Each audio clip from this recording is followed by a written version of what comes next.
Time ಹೋಗ್ತಾನೆ ಇದೆ. ಹಗಲು ರಾತ್ರಿ ಬಂದು ಹೋಗ್ತಾ ಇದೆ. ಆದ್ರೆ ನಾವು ಬಂದ ಕೆಲಸ ಮಾತ್ರ ಹಾಗೆ ಉಳಿದಿದೆ. ಮೂಲ ವಿಗ್ರಹದಲ್ಲೇ ಡೇಂಜರ್ ಇಟ್ಟಿದಾನಲ್ಲ, ಮುಂದೇನ್ ಮಾಡೋದು? ಹಾಗಂತ ಸುಮ್ಮನೆ ಕೂತಿದ್ರೆ ಕೊಟ್ಟ ಮಾತು ಉಳಿಸ್ಕೋದು ಹೇಗೆ ಅಂತ. ಅಸಲ್ ವಿಷಯನೇ ಪತ್ತೆ ಮಾಡ್ಕೊಳ್ದೆ ಸುಮ್ನೆ ನಮ್ ಶ್ರಮನೆಲ್ಲ ವೇಸ್ಟ್ ಮಾಡ್ಕೊತಾ ಇದೀವಿ ಅಷ್ಟೇ. ನಮ್ ಸಾಹಸಕ್ಕೆ ಶೇಮ್. ನಾನು ದೇವಸ್ಥಾನ ಸುತ್ತ ಸೂಕ್ಷ್ಮವಾಗಿ ನೋಡಿದ್ದೀನಿ. ಗರ್ಭಗುಡಿ ಒಳಗೆಲ್ಲ ತಲಾಶ್ ಮಾಡಿದ್ದೀನಿ. ಒಂದು ಎಲೆಕ್ಟ್ರಿಕ್ ವೈರ್ ಕೂಡ ಕಣ್ಣಿಗೆ ಬೀಳಿಲ್ವೇ? ಮೋಹನ್, ದೇವಸ್ಥಾನದ ಬಾಗಲ್ ತೆಗೀತಿದ್ದ ಹಾಗೆ ಧರ್ಮದರ್ಶಿಗಳು ಅವರೊಬ್ಬರೇ ಗರ್ಭಗುಡಿ ಒಳಗಡೆ ಹೋಗ್ತಾರಲ್ಲ? ಹೌದು. ಅದೇ ರೀತಿ ರಾತ್ರಿ ಮಹಾಮಂಗಳಾರತಿ ಆದ್ಮೇಲೂ ಅವರೊಬ್ಬರೇ ಒಳಗಡೆ ಹೋಗ್ತಾರೆ. ಕರೆಕ್ಟ್. ಆ ಪರ್ಟಿಕ್ಯುಲರ್ ಟೈಮ್ ಅಲ್ಲಿ ಅವ್ರನ್ನ ಬಿಟ್ಟು ಬೇರೆ ಇನ್ಯಾರನ್ನ ಅಲೋ ಮಾಡಲ್ಲ. There lies the point. ಅಂದ್ರೆ ಈ ರಹಸ್ಯ ಗಂಟೆ ವಿಷಯ ಅವರೊಬ್ಬರಿಗೆ ಗೊತ್ತಿರಬೇಕು. ಹಾ, ಧರ್ಮದರ್ಶಿಗಳಿಗೆ ಗೊತ್ತಿದ ಮೇಲೆ ಆ ವಿಷಯ ಅವ್ರ ಮಗಳಿಗೂ ಗೊತ್ತಿರ್ಬೇಕಲ್ಲ? ಶಟಪ್. ಅದು ಚಿದಂಬರ ರಹಸ್ಯ. ಅದನ್ನ ಅವ್ರು ಬೇರೆ ಯಾರಿಗೂ ಹೇಳಿರೋಕ್ ಸಾಧ್ಯ ಇಲ್ಲ. ಈ ಸೀಕ್ರೆಟ್ ಏನು ಅಂತ ತಿಳ್ಕೋಬೇಕು ಅಂದ್ರೆ ನಾನು ಪ್ಲಾನ್ ಮಾಡ್ತೀನಿ. ಮೋಹನ್,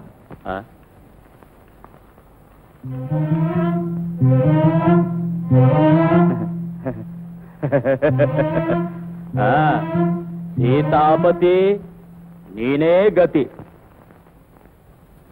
ಬನ್ನಿ ಸ್ವಾಮಿ, ದಯಮಾಡಿಸಿ.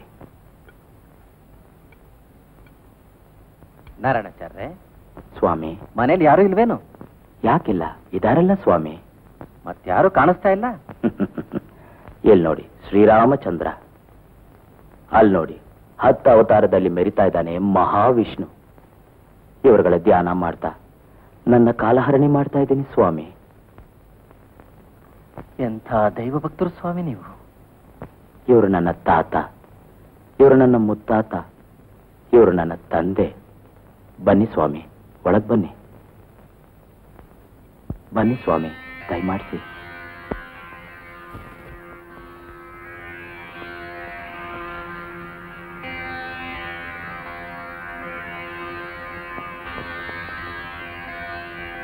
ನಾರಾಯಣಾಚಾರ್ಯ, ಈ ರೂಮ್ ಏನೋ ಒಂಥರ ವಿಚಿತ್ರವಾಗಿದೆಯಲ್ಲ?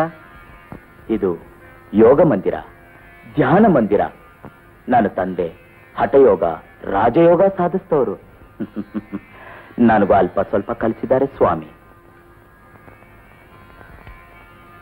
ಈ ಮೇಜಿನ ಮೇಲ್ ಮಲಗಿ ಬೆಳಗ್ತಾ ಇರೋ ಆ ದೀಪನ ಕಣ್ಮಿಟಿಕ್ಸ್ದೆ ನೋಡ್ತಾ ಇದ್ರೆ ಈ ಲೋಕದ ರಹಸ್ಯಗಳೆಲ್ಲ ತಿಳಿದು ಸತ್ಯ ಜ್ಞಾನದಿಂದ ಮೋಕ್ಷ ಪಡಿಬಹುದು.